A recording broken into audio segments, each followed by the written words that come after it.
Following the surrender of the Japanese, the Korean Peninsula was split in a democratic election held in 1948.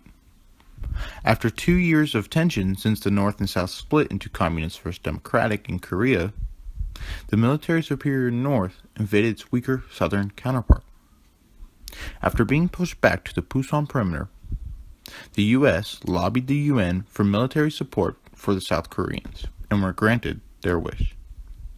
The UN forces would be commanded by U.S. General Douglas MacArthur and led by the U.S. ground forces.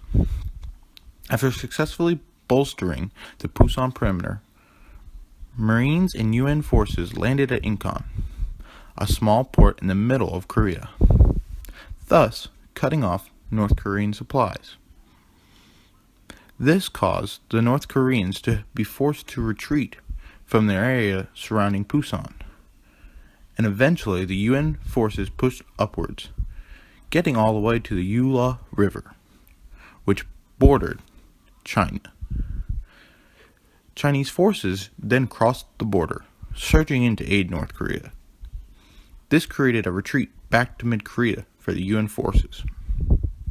From here, each side pushed inwards, and then were pushed back multiple times. Eventually, an armistice agreement was reached in July 1953. This war was significant as it proved the UN had power, and it set the tone for the Cold War that would be made up of many proxy wars. As one could see, the Vietnam War was a successor to Korea, and the Korean conflict led to the U.S. being more involved in smaller countries' affairs.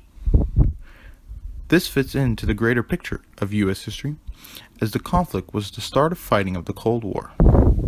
Before this event, the U.S. and Soviets had yet to square off, and only met each other in World War II after defeating the Germans. However, after the war, they could continuously fight one another in smaller wars across the world, as they now knew that the two superpowers would not obliterate each other with their nuclear arsenal if they fought in the smaller proxy wars. The Korean War is now known as the Forgotten War. Many fail to appreciate the fact that the Korean conflict proved that the U.S. could follow the containment policy and the Truman Doctrine, which ultimately led to the long standoff we now know as the Cold War.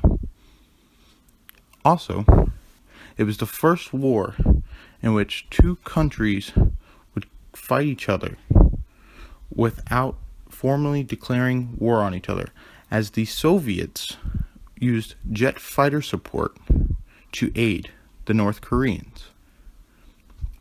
And this was also the first time jet fighters would dogfight.